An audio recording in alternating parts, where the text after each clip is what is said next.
All right, welcome to Knicks for Clicks. It's Knicks playoffs. It's game 3. I'm ready to go. What's up, Bryce? How you doing? What's up, dude? I'm nervous. I'm very nervous today. I mean, I know I speak for all Knicks fans. This is just how I am on game days. But like, dude, I know you said in our last podcast, you're not concerned. That you're not concerned if the Knicks lose tonight. I am on a completely different planet than you. I'm not even nervous right now. I am so fired up right now. Like, I don't know, maybe there's something wrong with me. I'm so excited right now. I'm excited to watch the Knicks playoffs. Like, we wait for this all year. We wait for this. We talk about the regular season and how it's meaningless, how it sucks. We're finally here. I'm going to try and enjoy this. Now, if they're down 25 points in the second quarter, I'm going to be changing my tune. If they come out and all of a sudden what we thought was going to happen ends up happening and the Hawks woke up and all those terrible nightmares come to fruition, yeah, I'm going to be pretty pissed off. But as of right now, as of today, as of this moment, right now, sitting here live talking to you guys at 6:22 p.m., I'm fired up. I'm excited because I believe this team is good. I don't believe this team is going to just fold and fall apart because they lost. I believe in this Knicks team. I believe they're going to come out and they're going to learn from their mistakes. I hope Mike Brown does, but I think the team's mad. I think they're upset that they blew the game. I think they want to be the ones, hey, it's our turn to go on the road and shut up a road crowd, although there'll be a lot of Knicks fans there. But I think everyone's going to come out with a little extra edge after the way last game ended. Yeah, so I'm just checking my phone right here. And the Knicks are currently favored by 1.5, Rami. The last time I checked 2 days ago, the Hawks were favored. So big money coming in on the Knicks. Big money coming in on the Knicks. And I know that's not the be-all, end-all, but Vegas knows. I did send this to one of my friends the other day because, again, the Hawks were favored by 1.5. Like, what the hell is going on here? What do people think about this Knicks team that they're going to have the Hawks favored in a game 3? I understand it's in Atlanta, but you can't sit here and tell me that Atlanta is this world beater team in terms of how much better they play at home. Like we have seen throughout the years, Knicks fans show up in Atlanta. They do. Knicks fans are everywhere. They're especially in Atlanta. Like that's just one of the cities where if you're a Hawks fan, you have to worry about being drowned out by Knicks fans. So that's the thing to me, like, especially when the Hawks were favored, it's like, what? They're favorite. What is Vegas looking at in terms of making them the favorites? And obviously not now the Knicks, if you missed it, favorites -1.5. What was Vegas looking at? Was the home court advantage? Was they think that the series has flipped? Like, what do you think? I honestly think the way they looked at it is the series is 1-1. They have the momentum. They're going home. And their two best players arguably haven't even woken up or made an impact on this series yet. When you look at Jalen Johnson. Oh, Jalen Johnson was pretty good in game 1. Give him that. But game 2, he's non-existent. But they hadn't really left their mark yet on the series, is my point. Like, you haven't heard from Nickeil Alexander-Walker. You haven't heard much from Jalen Johnson. So my point is that I think they're looking at this as, hey, this is going to be a team that's fired up to go home. We just saw them in the last time we saw them. They were going on a whatever it was, 30-something to 15 run in the fourth quarter, right? Yeah. Like, that's the last time we saw them on the floor. They're now going home with momentum, with the crowd on their side. I think, yeah, Vegas and probably people, the gambling people, reacted to that. And so that's why the line went that way. Now, I think we're back in reality where the Knicks are the far better team. And we're back to, okay, cooler heads prevail. That was 3 days ago. I mean, cooler heads prevailed. You know, the Knicks are only, favored by 1.5. So, like, it's not like, right, but it's shifted by 3 points. Yeah. Oh, I guess 2. Or I guess, yeah, you're right. It was 1.5, and then it's 1.5. You're right. I want to get into the dichotomy between both of our thought processes here. And if you missed it, I'm Bryce Gelman. He's Rami Lavi. And we're clearly, as you can tell on the title, we are pre-gaming this Knicks game tonight, a monumental Knicks game, in my opinion. So Rami and I differ in this, is that I think that the Knicks desperately need to win this game, that this game, if the Knicks lose, it will have a lasting effect on the rest of their playoff run, if they even make it past this round, if they lose tonight. Rami is not as concerned. Rami, I feel like we've had this discussion, but now it's here. Like, why do you feel that way? Why is this not affecting you? Why are you not nervous? It's not that it won't affect me. I just still think they'll win this series. Now, as far as the rest of the playoff run, that's a little bit different. Again, and we talked about there's different kinds of losses. If this is the same kind of loss as game 3 where Mike Brown just looks like a buffoon, it's like, wow, you haven't learned from your mistakes. That would be nerve-wracking.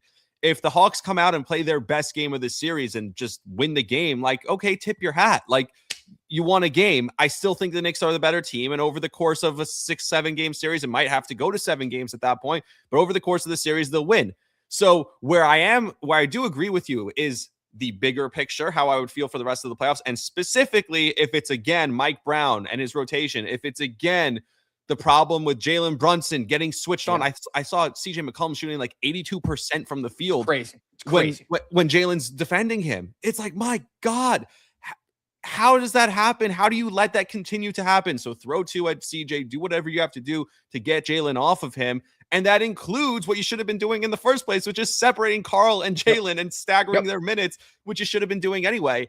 Especially if you're not going to take advantage, what your best advantage is when they're on the floor together, play the 2-man game, which we didn't see at all in game 2, really after the first quarter. So I want to see more of the offense from game 1. I want to see this team come out. Even game 1, we didn't see a sufficient amount of a 2-man game between Brunson and Cat. Not enough compared to what we saw at the end of the regular season, to the point where you looked at at that first game of the playoffs against the Hawks. You're like, I feel comfortable about this. It was never that. And then game 2, it was nowhere to be seen.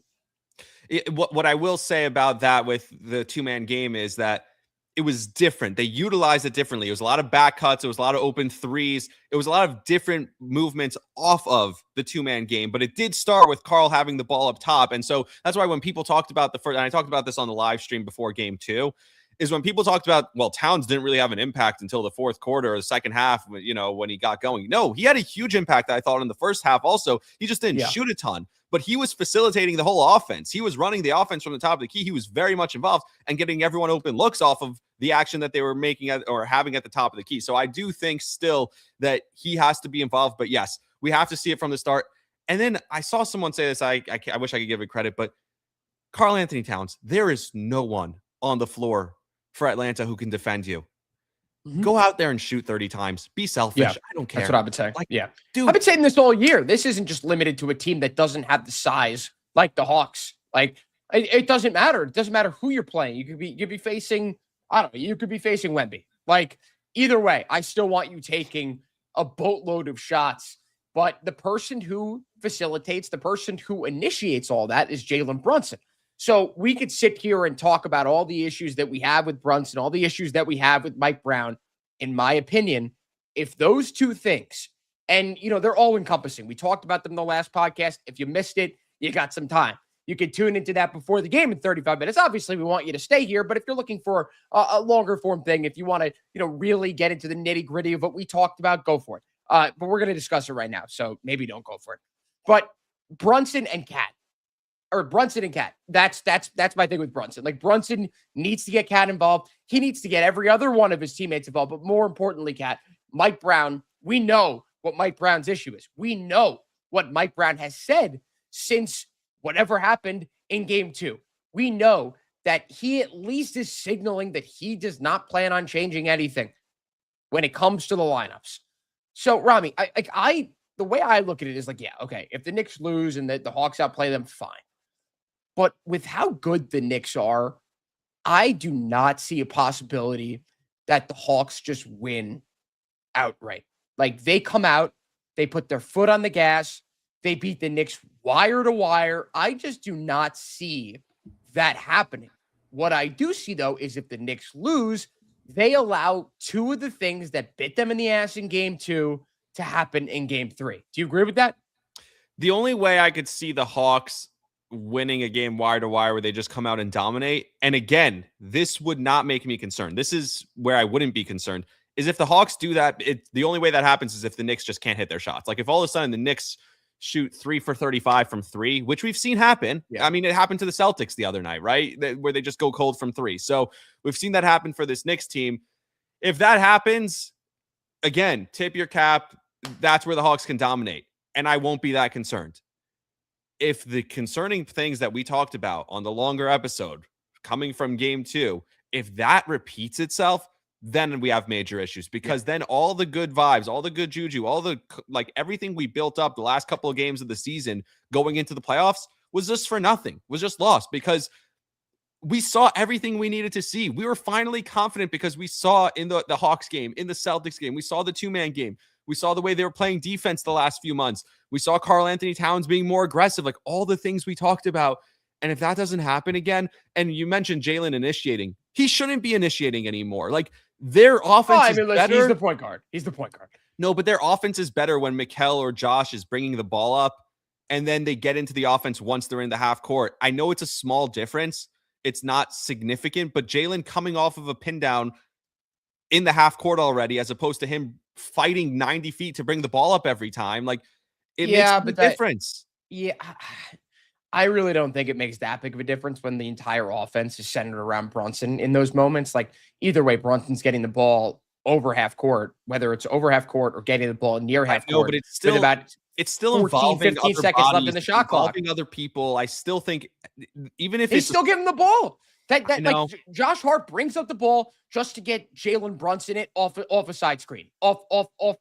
Someone setting an off-ball screen on Jalen Brunson's defender, trying to get the switch, and they just throw it to Brunson and they clear out. That's how it's going to work. But that means Josh Hart had to bring the ball up. He's now involved. That means someone had to set the screen for Brunson to get open. He's now involved. You're involving more people. It's better than just everyone standing around. In my opinion, it's better than everyone standing around Brunson waiting while he fights to bring the ball up. No, I mean, either way, he still has someone set a screen to try to generate a switch. That's what happened. So either way, you're getting the same result. Yeah, it's just, I think there's a little bit of something to it. The point is, it can't be the case where he's the only guy involved on offense. And it can't be the case where he's getting hunted on defense and no one's doing anything about it. And you're playing the two-man game, but it's just, like we said, it wasn't that they weren't going to the two-man game. The Jalen was like, all right, I got my switch. Now let me go to work, clear out. Like they did everything they did, just minus actually the action off of it. And so we need to see a change. We need to see the rotation be better. We need to see the minutes staggered for Cat and Brunson. Not because they can't play well together, because we've actually seen them play well together. It's because we need both of at least one of them on the floor at any given moment. And I want to see 40 minutes from Josh Hart. I don't care. Like if he's playing well, if he's not, you can't play him. He's unplayable. I know, but if he's playing he played really well in games 1 and 2. Yes, if he's playing the way he played in the first 2 games of the series, especially on the road, where you can silence a crowd or get the Knicks crowd going with a couple offensive rebounds, a couple of hustle plays. All of a sudden, you tilt the ice. Like you talk about in hockey, you tilt the ice in your direction a little bit. You get the momentum on your side. Like that's the kind of player Josh Hart is. And I want to see that. I'm excited for now, but I will get so frustrated because I'm excited because I think they're so much better, because I think we will see the improvement. So I don't see myself getting nervous. I would get more frustrated. I'm just going to be so incredibly pissed off. Like stay far, far away from me if this game starts turning the way that it can turn. Yeah, stay far, far away from me, no matter what happens tonight. That's what I tell my friends. I just don't want to be around me. I'm watching Knicks playoffs. I tried to take a nap today, so I have the morning show tomorrow morning on WFAN. I have to get up at 2 a.m. Now, they're doing their live stream, their watch party for the draft and whatever, so they're all in New York. I don't know what happened, how this fell through the cracks that I'm not there, but somehow I'm not there. I think they didn't want. But the problem is that if I was there, at least I would have a hotel room down the block. And that's the point. Would you? Are they staying in the city tonight? Not only the morning show. So I think why you can't hit Gio to let him. I'm not sharing him to let Gio. you We're sleep men. In his bed. Well, Boomer doesn't want you to sleep in his bed. No. You should text him in a group chat just to troll them. Hey, are any of you guys willing Jerry to? And Boomer right now. Yeah. Hey, guys, is anyone willing to get bunking with tonight? Yeah. Exactly. Point is, so I have to go to sleep here and then get up at 2 a.m. to drive into the city. I don't know how I'm going to sleep after this game. That's why we do pre-games, by the way, so that I can try and get some sleep. Good thing you have no rooting interest in whatever happens in the draft, even though your team has 2 top 20 picks. Well, I know they'll screw it up. Like, I hate the Jets so much. It's just like, I know they'll find a way to mess it up. By the way, I think it was, you mentioned the draft. So what was it? Who was Daniel Jeremiah, who thought the Giants are going to take 2 offensive players? No way. Has he ever seen John Harbaugh draft? I listen. They need downs. I know we're completely off top, but this is how tonight's going to work. At least for me. I'm going to be recording a One Giant Step. Sans Sean Morash, who, as Rami said, will be at the aforementioned WFAN live stream. That'll be fun. That'll be a fun reaction. If the Giants take Love, and you could see a Frank the Tank style rage video from Sean Morash.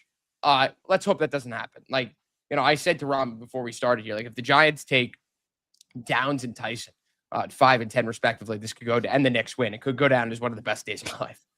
Straight up. Yeah, I mean, especially if Mike Brown plays who he needs to play at the start of the second and fourth quarters. But I look at where this series has kind of taken shape in terms of the pace, in terms of the control of the series, which we talked about the other day. It's been all in the Knicks' favor. They've gotten what they wanted to get offensively. They've controlled the pace. They've controlled the boards. They rebounded. Their offensive rebounding rate was like 45% in game 2. Do you realize points what in the that's paint? like? They've been dominating. 42.6% offensive rebounding rate. It's insane. 24 second chance points. Like, that's the type of stuff that translates from game to game. It's not like, oh, if the shots fall. It's, will they box out? And even if they do, they are probably going to pick up loose ball fouls because you just can't stop Mitchell Robinson unless you throw 2 bodies on him. And you know what happens when you throw 2 bodies on Mitchell Robinson? Someone else gets into the lane and can pick up the offensive rebound, especially Josh Hart. Jordan Clarkson a couple of times, just being the fastest one to a loose ball. Yeah, and getting put back. Look, everything we've seen from these first 2 games lends you to believe that the Knicks should dominate, and that's the point. Where, I mean, if they start missing shots, take it to the rim. You have no one who can guard you, and that was such a frustrating part of the end of game 2. Is the last 7 minutes the Knicks are in the bonus, and they're not just taking it to their teeth again, and that's where the Knicks just decided to slow it down, and Brunson went 1-on-1, and that was the problem. Like, yes, I will be frustrated if the Knicks are missing shots. That's a very frustrating thing to watch your team have open looks and miss them. But if we see more of the same, I will lose my mind. If we see more of the same offense, more of the staggered minutes, more of the isolation ball, not taking it to the paint, not Karl Anthony Towns trying to dominate this game. Like, was it game 3 or game 4 that he just took over in Detroit? It was game 4, right? Yeah. That's the kind of game I need to see. I believe so, yeah. Yeah, it's just like so. It was that Sunday afternoon game. Like, go out. Was it game 3? Because they went up 2-1. And wasn't it 2-2 or was it ever 3-1? No, I think it might have been 2. So it was game 3 or game 4. It was one of the 3. I think it was game 3. It was game 3. Yeah, I was at, either way. Gio was doing the fundraiser for Boomers Foundation, and I was at a bar with like 1 million Long Islanders. And again, it's the same thing where like I can't be around people when the Knicks are losing, and they were down most of that game. And then finally Karl took over, and thank God, because I would have thrown a fit in the bar. Like, I would have had some of those shots that he hit. But like, let's look back to that series. Like, those games were so much more stressful. They were 100%. Because you never felt like the Knicks had total control of those games. They went down. And that's the weird. Not built big leads against the Knicks in this series. Right. They have not. They should not have won game 2. We all know this. That's the weird part of game 2. At no point in a game that they shouldn't have won did you feel like they were going to win.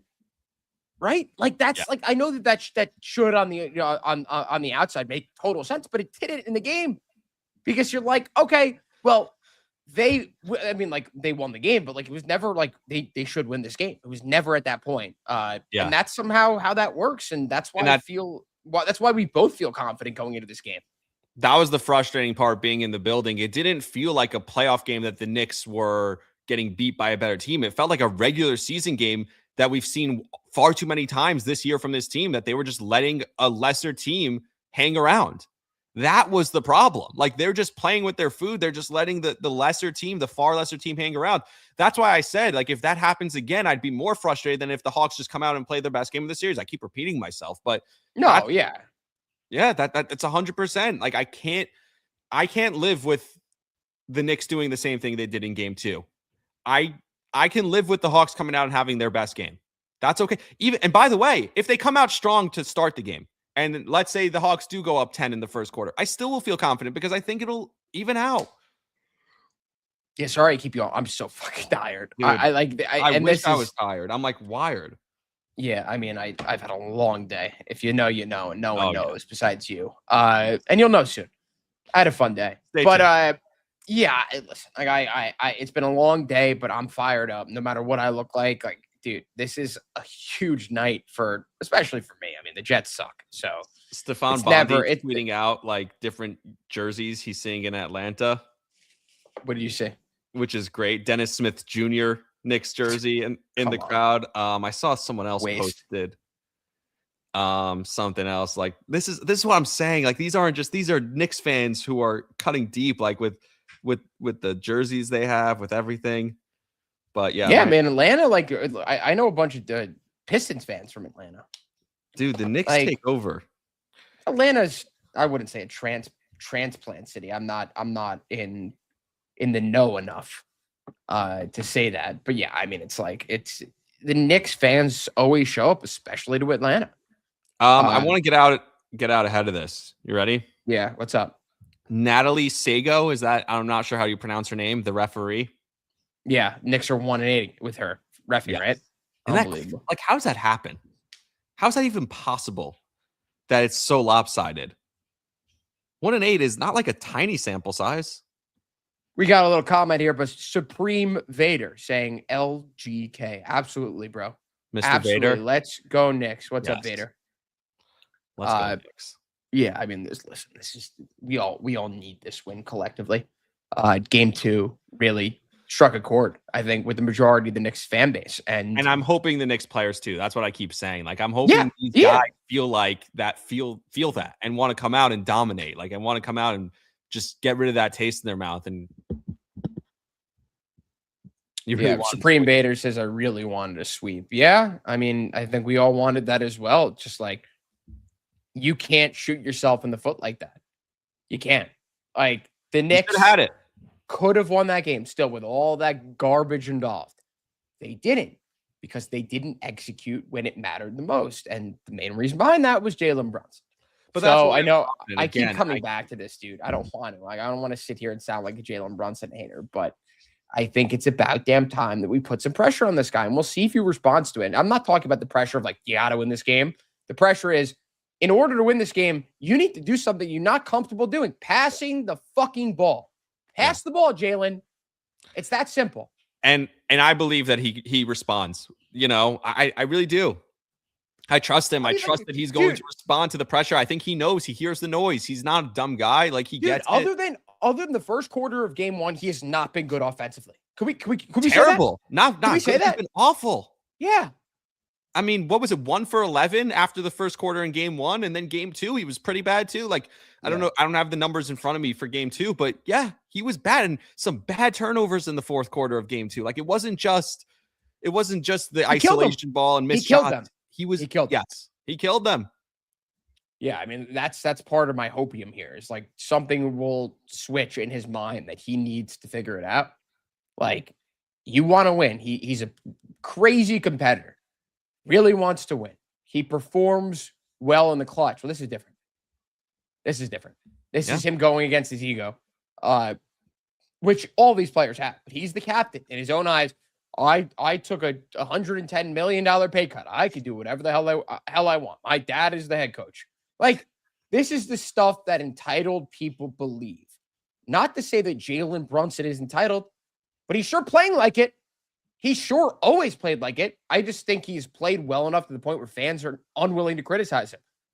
If the Knicks lose this game tonight and they have it in their hands and they go to Jalen Brunson over an extended period of time, if you think it was bad after game 2, boy, are you in for a rude awakening, Jalen Brunson. The noise will be loud. It'll be really loud. And I think people will finally start coming for him. And that's not a place you want to be, especially as a Knicks fan who I love Jalen Brunson. I think most Knicks fans do. I think you do too. I think you're just frustrated with him. I think it's just but for somebody who is I probably think Jalen Brunson is better than he is. I'll say that. I'm a Jalen Brunson stan almost. And part of that is just the emotional connection, what he meant for this Knicks team, what he changed the city. He brought them back to relevancy. It's going to be a tough day for me tomorrow and Saturday if they lose this game, because you'd have to start to point the blame at him. There's no other way. And I don't want that to happen. I don't even want to consider that. I want to just sit here. I mean, wouldn't it be nice if we could just get one just wire to wire blowout, just a win where I'm not going to go to sleep before the game's over, but no, impossible. I could just at least relax a little bit. Not happening. Not happening, Rami. This team isn't capable of that. I know. Unfortunately. Why? And Well, that's what I listen, think it was Josh. In game OG. 1, they kind of did it. That was like our equivalent of a blowout win, winning by 10 or 12, whatever the hell they won by. Well, and that includes the 11-0 run at the end of the game that the Hawks had. It was either OG or Josh Hart who said, I think he said it, it was either after the game or the practice, whatever the press conference was one of the days this week. He said that, yeah, it's the playoffs. What did you think? It was just going to be a cakewalk? Yeah, this game should have been. Like, this series kind of should have been. Like, but they love to make it more difficult than it has to be. They hate making it easy. Yeah, I mean, dude, it's so stressful. Puts so much stress on us as Knicks fans. Dude, I mean, like, it's dreadful turning on the TV, tuning into these games. I've said this on this podcast a bunch. I don't look forward to it. You think I look forward to this? No, absolutely not. I do because I want to enjoy it. Like, this is what we talk, and this is why I started today, was like, we talk about this for how long? We talk about this all season, that just about the playoffs is just about the playoffs. And then you get there, like, and you don't even enjoy it, then what's the point of it all? And like, even if you won a championship and you didn't enjoy any of it, like, I don't know, like, no, listen, after, like, the enjoyment after a stressful game, the enjoyment of beating Boston last year, like, was unmatched in my sports fandom history. Like, I was more happy for that than when the Yankees beat the Guardians to make the World Series. Like, because I mean, I thought at that point the Knicks are going to make the finals. Like, Indiana, I was not worried about. Yeah, I wasn't worried about, but I was very afraid of the Dodgers, and I just never trusted the Yankees. Like, I might have cried after game 2 last year. Like I was so happy when they get the defensive stop in the corner in game 2. Like, that moment is, and some of these moments, like, even how about the DiVincenzo 3 after the Seder night? You know what I mean? Well, that was unbelievable. If somehow you're a fan of me and you've watched my stuff, like, that game 2 reaction is like the best thing I've ever done. Like, it was euphoric. Like, I went into that pregame show like, there's no chance this team wins. I've got the Celtics winning by 40 is what I said. And then they won the game. And I come in here like all drenched in sweat because I was jumping up and down with my Larry Johnson jersey that I wore today. And I come on and I'm just like, for the first 30 seconds, I'm just like, literally, this is me. Like, I'm like, holy shit. Like, this is not okay. So, like, you live as a sports fan for those moments, right? You don't listen. I go into every situation, especially with the Knicks, like, worried, of course, but like, it's like getting into a relationship. You know what I mean? When things go well, it's amazing. When things don't, it sucks. Yeah. I mean, it is. It's the worst relationship I'm in, is the Knicks relationship. It's just because definitely not the worst relationship. Definitely not the worst relationship I've ever been in, but right now, yes. Yeah, it's toxic. I'll give you that much. Like, because I am so excited. I have the highest hopes, and when you get let down, but that's 90% of sports, is you're going to get let down, and that's the problem. Like, that's why if you don't enjoy it, only one team wins at the end of the day, and like, it wins the championship. And so if you don't enjoy it, it's just, you killed everything. Then everything, you didn't enjoy any of it. All right, who we got here? Nicholas says, "We got this tonight, baby," and then he comes up with he's got this follow up. It says, "I trust in Jalen Brunson." Nick, I hope Jalen Brunson has trust in his team. Bingo. I trust Jalen. I trust Jalen Brunson too, and I trust that Jalen Brunson will trust the teammates. I still want to see him get going. Because we want to see him score. Like, this team has a ceiling if he can't score, if he's playing offensively the way he was the last couple of games. But get the other guys involved. What happened the last time they were in Atlanta in the regular season when he gets all those early assists, has 30 assists, and then Jalen at the end of the game, he's like, all right, now it's me time. And he takes all those big shots and hits them. Like, why can't we see that? It's a question. It's really up to Jalen Brunson. It's that. Like, the entire series in the playoff run, trust, everyone has said, like, Cat is the X factor. He's the deal breaker. If Cat plays well, the Knicks can make the finals and potentially win it. Well, in order for him to play well, he needs to get the ball. He needs a chance to be able to cook. And Jalen has not given him that chance as the one who has the ball in his hands constantly. So that is a direct indictment of Jalen Brunson. And it is like a direct statement towards him that, like, you got to do whatever you can to get your best teammate involved. This Knicks team is significantly better when they have Cat going. And it's not like the benefits don't just come from Cat scoring at the basket from three. It opens up the entire offense for everyone else. Yeah. Because then they have to look at him as a significant threat. If he doesn't touch the ball at all throughout the game, and then he finally gets it down the stretch, or, that's usually the opposite. Like he'll get the ball the entire game and then just not get it in the second half. Yeah, but it changes everything. It changes how the defense plays. And that includes how they're going to play on Jalen Brunson. Did you see, we talk about Knicks for clicks. Did you see Kenny Smith on First Take today? What if and he was actually trying to praise the Knicks. Like, I believe the way he was saying it was he was trying to praise the Knicks. He was like, what if the Hawks are just that next young, hungry team who come in? And we talked about this at the end of the regular season. Like, in fairness, we talked about how, why does it feel like the Knicks always get that 6 seed that's not actually a 6 seed?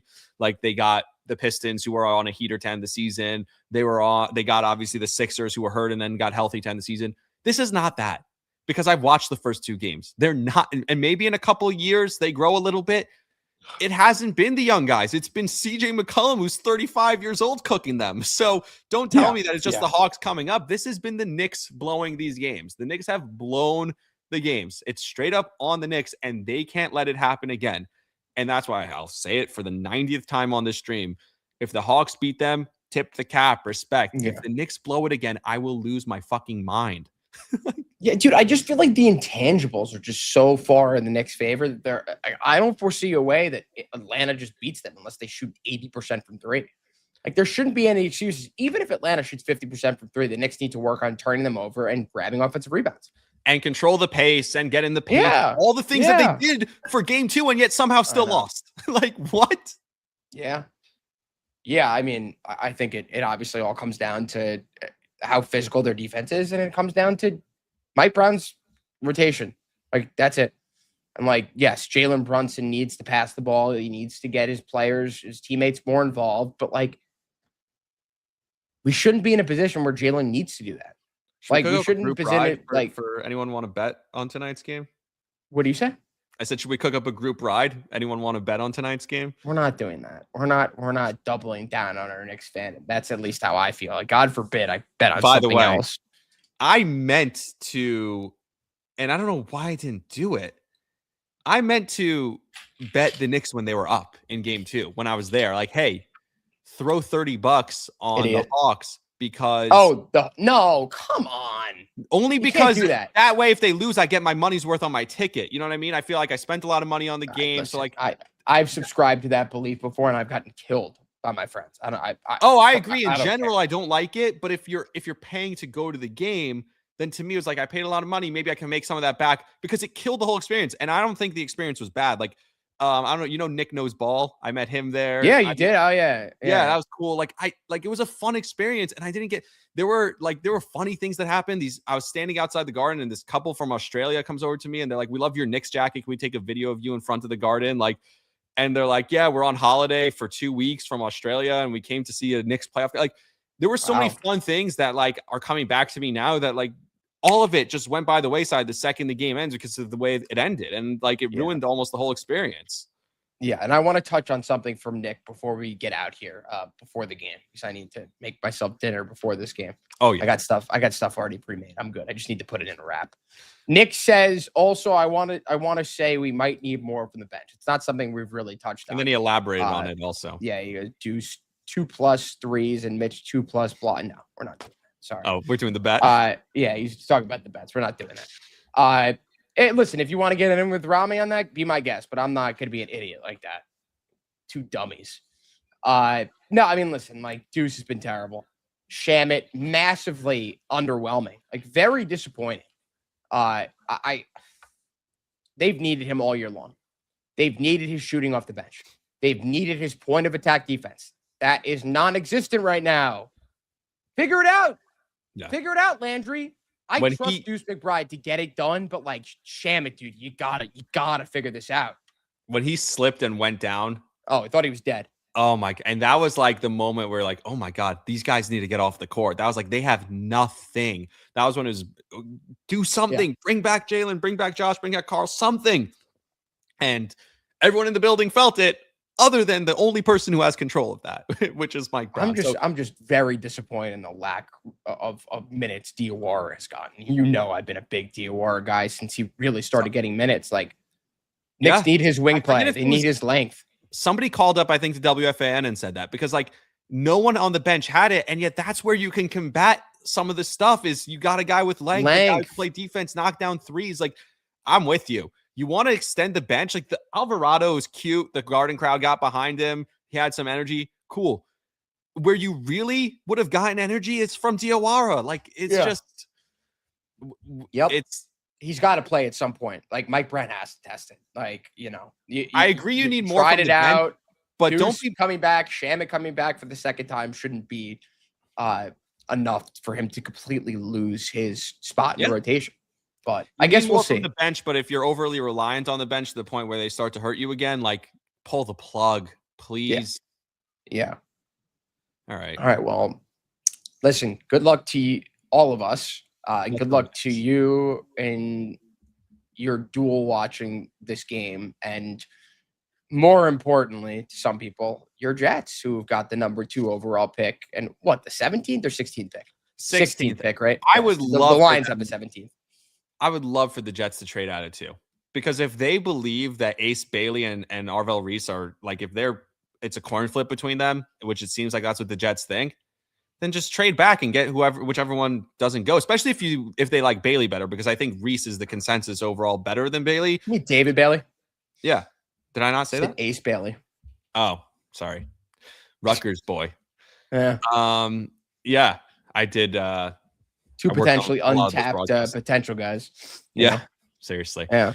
I think trade back because if you believe in David Bailey, then you're going to get him a little bit later. So.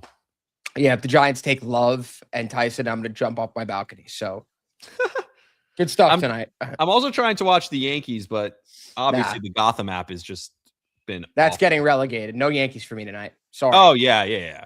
Screw it. I know you have to for, your job. So, I do not. And the Mets play later. Lots going on. I'm sure my idiot roommates would want to watch that over the Knicks playoff games at home. Yeah, I might have to watch the highlight package at 2 a.m. Should. Kind of have to work, yeah. Jesus, what a life! Enjoy that. Thank you. Enjoy that, my friend. All right. This is fun. I'm sure we'll talk tomorrow at some point, and we'll put out another episode for the people, and then we'll coordinate on Game 4. Absolutely, and be sure. I mean, either way, we might do a live stream on Saturday. Either way, you are going to get, as my AirPod falls out, right as the podcast ends, you're going to get a live stream on Sunday. All right. Correct. Expect that. I have work like all day Sunday. I'll figure it out. We'll do something. But yes, expect a live stream on Sunday. We'll recap the game on Saturday, and we'll talk about whatever you need to know going forward. Hopefully, the Knicks have a 3-1 series lead, but we'll see. All right, let's go Knicks. Stay locked to all our social channels for that info. Let's go Knicks, baby. Let's go Knicks. All right.